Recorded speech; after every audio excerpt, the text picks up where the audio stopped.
नमस्कार साथियों, मैं अविनाश दास रेशनल कबीर यूट्यूब चैनल में आप सबका हार्दिक स्वागत करता हूं। जो साथी चैनल को सब्सक्राइब नहीं किए हैं वो सब्सक्राइब ज़रूर करें और शेयर करके अपने सभी साथियों तक पहुंचाएं।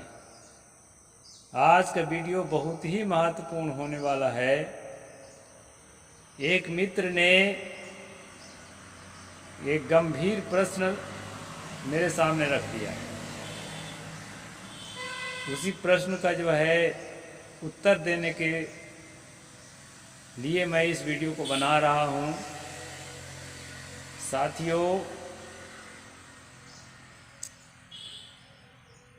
उत्तर सही ना लगे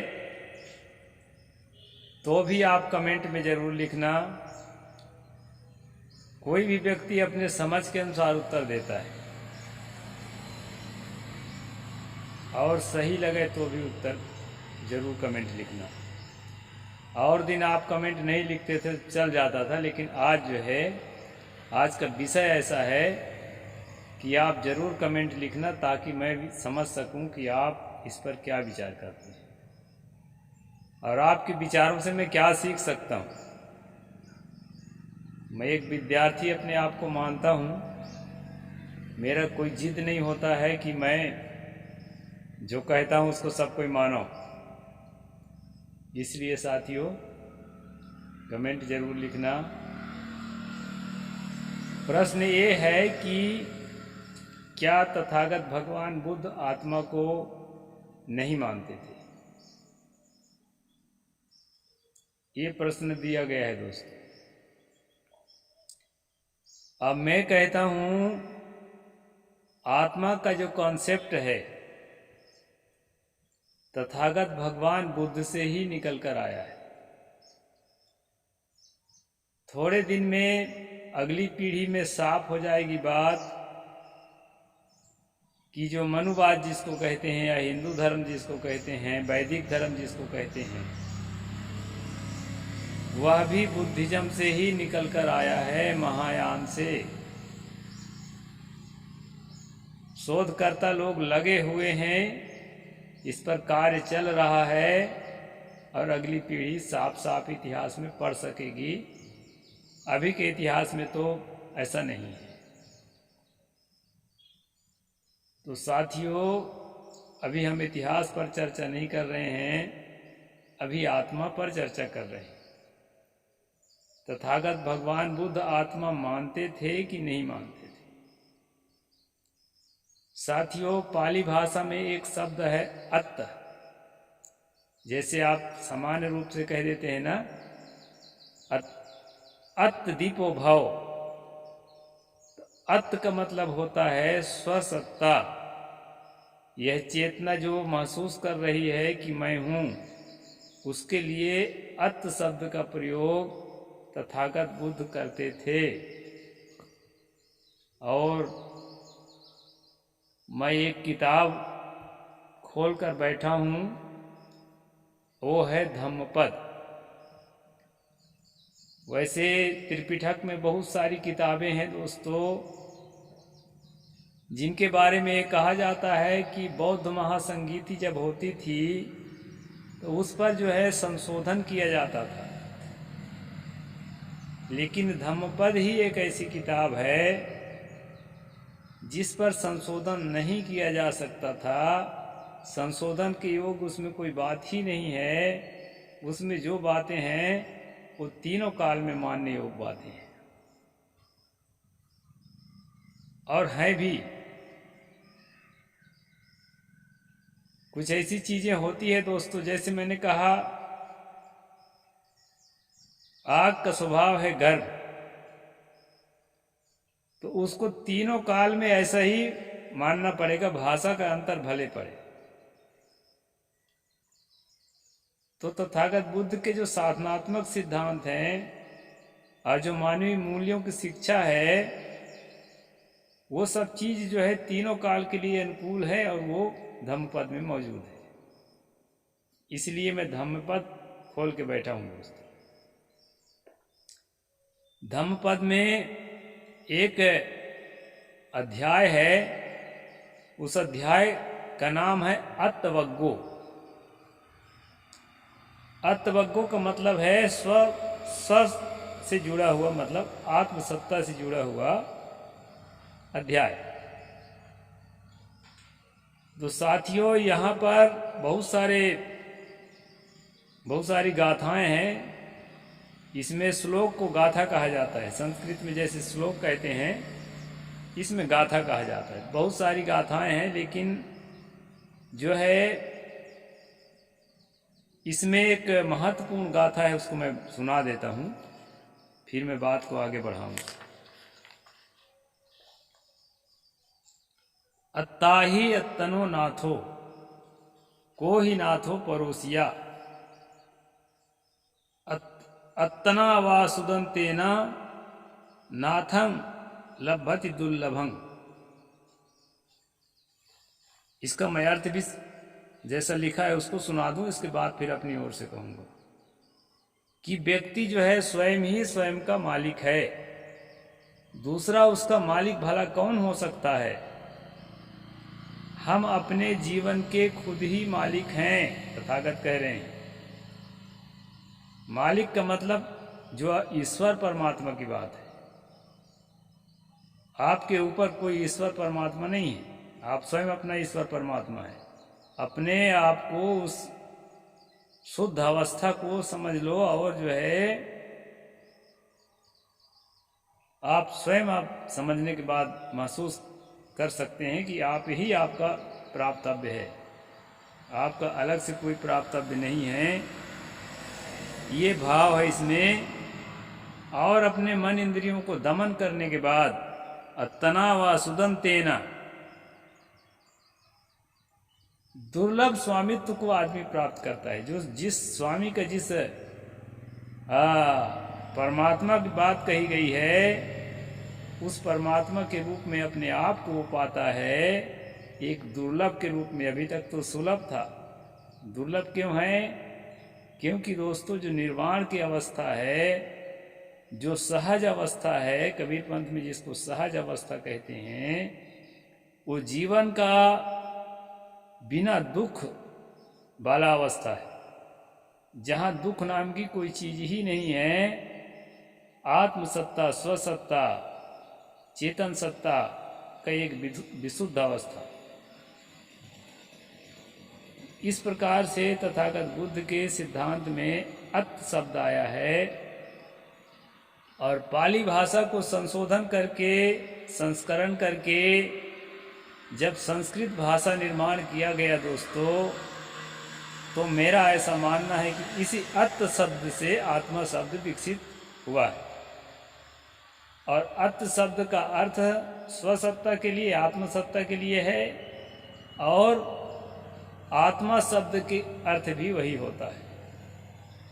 अब रही बात कबीर पंथ में आत्मा का खंडन क्यों है?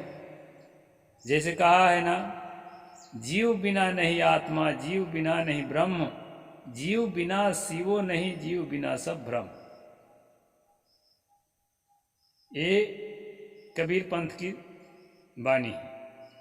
इसमें कहा है कि जीव के बिना आत्मा कुछ नहीं, और जीव के बिना ब्रह्म नहीं है, जो व्यापक ब्रह्म की कल्पना करते हो। और जीव के बिना शिव भी नहीं है, शिव ईश्वर परमात्मा भी कुछ नहीं है, और जीव बिना सब भ्रम। जीव के बिना सब भ्रम है। नहीं, जीव यहाँ पर किसको कहा है? इसी आत्मसत्ता को, स्वसत्ता को, जो चेतना के रूप में उपस्थित है। इस प्रकार से दोस्तों, स्वसत्ता का खंडन तथागत बुद्ध ने नहीं किया है। अब सवाल ये पैदा होता है कि बौद्ध तो नहीं मानते, कोई भी बौद्ध नहीं मानता है आत्मा को, तो ये कैसे हो गया? वही मैं बताने वाला हूं। तथागत बुद्ध के प्रतीत समुत्पाद को जब आप अध्ययन करेंगे, तो उसमें मिलेगा कि ये जो स्वसत्ता है, जिसको अत्त वो कहते थे, जिसको संस्कृत में आत्मा कहने लगे, कबीर पंथ में जीव कहने लगे, इसके बारे में तथागत बुद्ध ने जो विश्लेषण किया है वो आपको समझ में आ जाएगा कि रूप, वेदना, संज्ञा, संस्कार और विज्ञान, ये 5 शब्द आपको मिलेंगे। जो अत या स्वसत्ता आपको महसूस हो रहा है चेतना के रूप में, मैं एक चेतना हूं ऐसा महसूस हो रहा है, ये महसूस का कारण उन्होंने लिखा है कि रूप, वेदना, संज्ञा, संस्कार और विज्ञान, ये 5 स्कंध होते हैं, 5 खंड होते हैं। उसमें खंड लिखा है लेकिन उसको संस्कृत में स्कंध बोलते हैं। ये 5 स्कंध मिलकर के चेतना के रूप में, स्वसत्ता के रूप में आपको आभास हो रहा है। इसको उन्होंने अत कहा, संस्कृत में आत्मा कहा, कबीर पंथ में जीव कहा। अब रही बात पुनर्जन्म होता है कि नहीं होता है, तो साथियों बुद्धिज्म से ही पुनर्जन्म का सिद्धांत भी आया है। तथागत बुद्ध जो है इस स्वसत्ता को, इस जीव को, इस आत्मा को अजर अमर नहीं मानते। तो फिर अजर अमर नहीं है तो पुनर्जन्म कैसे होगा? एक सवाल और खड़ा होता है। ये अजर अमर नहीं मानते हैं, इसके बावजूद भी वो पुनर्जन्म को कैसे मान लेंगे? साथियों ये जो मैंने 5 स्कंध गिनाया, बुद्धिज्म में 5 स्कंध प्रतीत समुत्पाद के अध्ययन करेंगे तो 5वें स्कंध के बारे में बताया जाएगा। ये जो 5 स्कंध है जिसके योग से स्वसत्ता, चेतन सत्ता, आत्मसत्ता का आभास होता है आपको अपने होने का, ये 5 स्कंध जो है निर्वाण में खत्म हो जाते हैं। निर्वाण का मतलब है बुझ जाना। निर्वाण में खत्म हो जाते हैं। इसके बाद जो है एक नष्ट किया जा सकता है। और जब तक आप निर्वाण की प्राप्ति नहीं करते हैं अष्टांगिक मार्ग की साधना करके, तथागत बुद्ध के अष्टांगिक मार्ग की साधना करके, ये बुद्धिज्म के हिसाब से मैं कह रहा हूं, जब तक आप उसको खत्म नहीं करते, आत्मा को खत्म नहीं करते, अर्थ को, स्वसत्ता को जब तक जड़ से खत्म नहीं करते, तब तक आपका शरीर धारण होता रहेगा प्रतीत समुत्पाद के तहत। और जो है ना, इध तपति पेच तपति पापकारी उभयथ तपति, अगर पाप कर्म करे हो तो अभी संतापित हो गए, मरने के बाद संतापित हो गए, और जहां शरीर धारण करोगे वहां संतापित होगे। कौन संतापित होगा? ये 5 जो स्कंद से निर्मित स्वसत्ता जो चेतना है, ये निर्मित है तथागत बुद्ध के अनुसार। ये 5 स्कंद जब बिखर जाएंगे, स्वसत्ता का भान आपको नहीं रहेगा। यह तब होगा जब आप निर्वाण को प्राप्त करेंगे। निर्वाण को अगर आप नहीं प्राप्त किए हैं तो आप जन्मते मरते रहेंगे और दुख भोगते रहेंगे। अब तो हर मरने वाले को कहते हैं कि परिनिर्वाण हो गया। हिंदू में हर मरने वाले को कहते हैं कि स्वर्ग पहुंच गया। तो ऐसा नहीं है। निर्वाण जीते जी जो प्राप्त किया है उसी का परिनिर्वाण होगा, बाकी जन्म तो मरता रहेगा बुद्ध सिद्धांत के अनुसार। अब जो आज वर्तमान में जो बाबा साहेब डॉक्टर भीमराव अंबेडकर का सिद्धांत है, बुद्धिज्म है, उसमें जो है जैसे ईसाई लोग, मुसलमान लोग आत्मा के अस्तित्व तो मानते हैं लेकिन पुनर्जन्म बिल्कुल नहीं मानते। मरा माने मरा, पहुंच गया जन्नत या दोजख। तो बाबा साहेब डॉक्टर अंबेडकर का जो बुद्धिज्म है, जिसको सर्वाधिक भारत में फॉलो किया जाता है, उसमें ना आत्मा है और ना पुनर्जन्म है। उसका कारण क्या है दोस्तों? मैं क्रमिक विकास के सिद्धांत को सही मानता हूं। जिस प्रकार जीवों में क्रमिक विकास हुआ है, उसी प्रकार समझ में भी क्रमिक विकास हुआ है।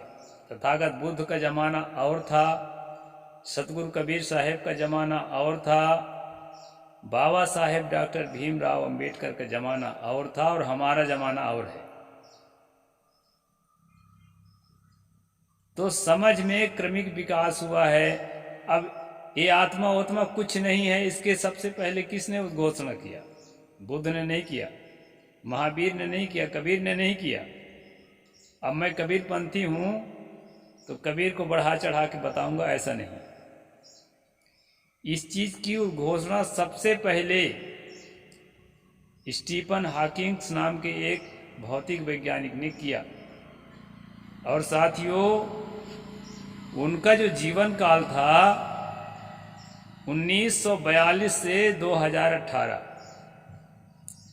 यानी बाबा साहेब डॉक्टर भीमराव अंबेडकर 1956 में इस दुनिया से चले गए।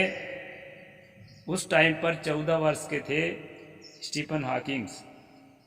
इसलिए यह भी नहीं कह सकते कि स्टीफन हॉकिंग्स के विचारों से बाबा साहेब प्रभावित थे, क्योंकि 23 साल की अवस्था में स्टीफन हॉकिंग्स को जो पैरालिसिस हुआ था पूरे शरीर में, तब वो विद्यार्थी थे, वो साइंटिस्ट नहीं थे, साइंस के विद्यार्थी थे। और 76 साल की अवस्था में उन्होंने शरीर त्यागा। और इस बीच में जब वो परिपक्व हुए, व्हील चेयर में रहते रहते उनकी समझ परिपक्व हुई, उनके शोध परिपक्व हुआ, तो उन्होंने सबसे पहले कहा कि आत्मा जैसी कोई चीज नहीं होती है। ये हमारे जो न्यूरॉन्स होते हैं, ब्रेन सेल्स होते हैं, ये पूरे शरीर में फैले होते हैं, और इनमें एक की प्रक्रिया होती है। मतलब ये सब जो है एक जगह अपनी चेतना को केंद्रित रखते हैं, और वही केंद्रीय चेतना जो है स्वसत्ता के रूप में, आत्मसत्ता के रूप में आपको आभास होता है। यानी हर सेल जीवित है, लेकिन जो है वो सारे सेल जो है एक जगह केंद्रीभूत हो जाते हैं। तब आपको जो है लगता है कि मैं कोई हूं, चेतन सत्ता, और आपके मरने के बाद वो कुछ भी नहीं रह जाता। ये सिद्धांत स्टीफन हॉकिंग्स का है, न कि तथागत बुद्ध का। और साथियों, बाबा साहेब क्यों आत्मा को नहीं मानते थे? स्टीफन हॉकिंग का सिद्धांत तो उस समय तक आया ही नहीं था। तो उसका भी मैं कारण बताता हूं। एवोल्यूशन का जो थ्योरी है चार्ल्स डार्विन का है। उन्होंने जीव के क्रमिक विकास को पानी के एक कोशीय जीव से लेकर के स्थल में रहने वाले मनुष्य तक के जो क्रमिक विकास जो का सिद्धांत उन्होंने जो दुनिया को दिया, जिसमें जो है होमोसिपियंस से हम मनुष्य हुए हैं। बंदर जैसे एक प्राणी था होमोसिपियंस, उससे ह्यूमन प्रजाति विकसित हुई है। उससे और की प्रजातियां जो है क्रम से अमीबा पैरामीशियम की तरह एक कोसी जीव समुद्र में विकसित हुए। ये जो है ये सिद्धांत किसने दिया? चार्ल्स डार्विन ने दिया। और चार्ल्स डार्विन का जो काल है दोस्तों 1809 से 1882, उनका सिद्धांत जो है बाबा साहेब के समय में आ चुका था। और इस सिद्धांत को भी पढ़ने से आत्मा का जो अस्तित्व है ना, वो साबित नहीं होता।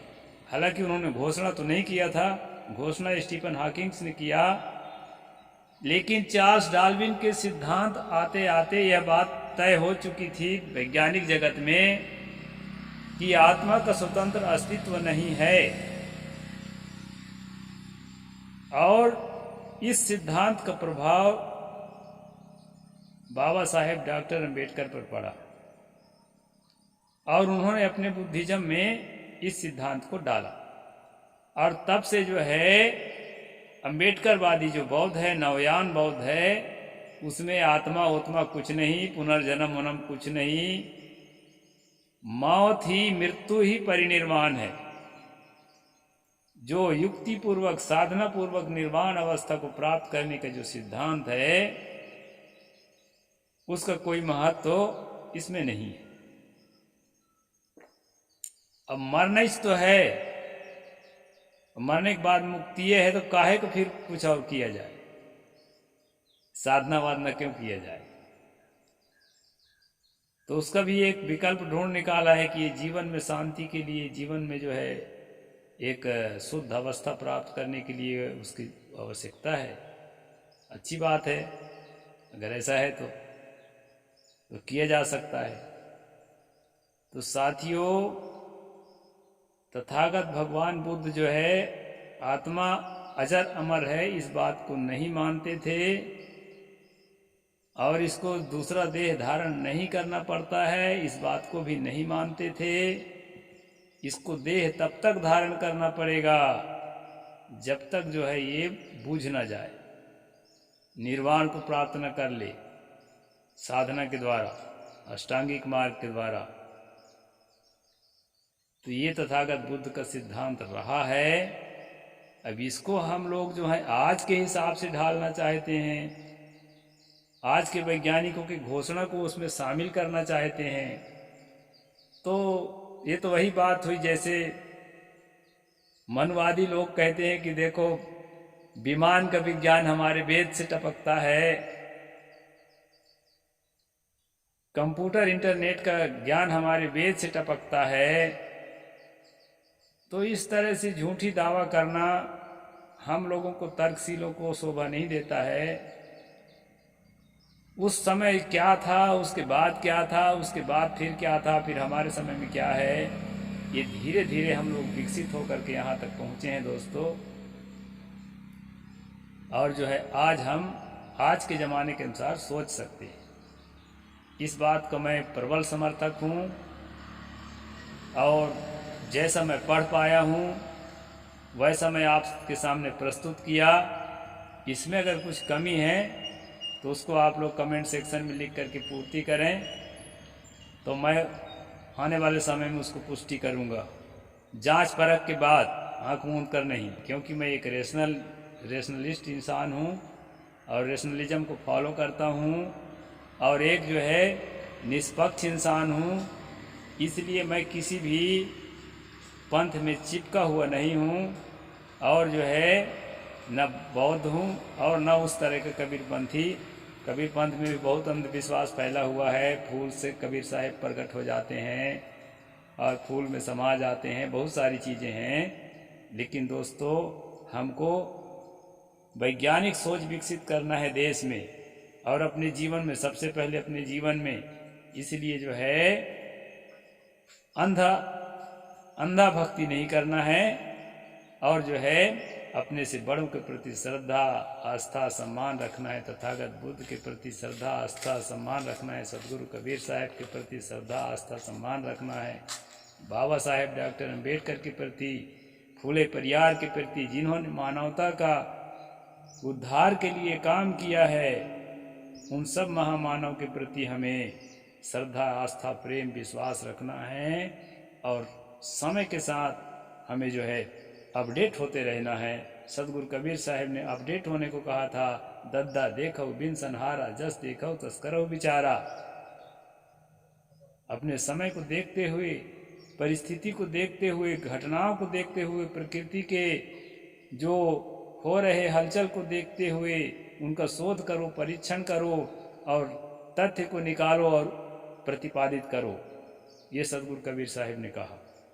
साथियों, हमको अपडेट होते रहना चाहिए और समय के साथ चीज़ों को समझना चाहिए। इस बात का मैं समर्थक हूँ। दूसरे जमाने की बात को दूसरे जमाने में थोपना ये ब्राह्मणों को शोभा देता है दोस्तों, पुरोहित ब्राह्मणों को। हर ब्राह्मण की बात मैं नहीं कहता हूँ, जो धर्म का धंधा करते हैं उनको शोभा देता है। हम लोग रेशनलिस्ट हैं, हम लोग ऐसा नहीं कर सकते। जैसा है उसको वैसा देखने का प्रयास करते हैं। साहेब बंदगी।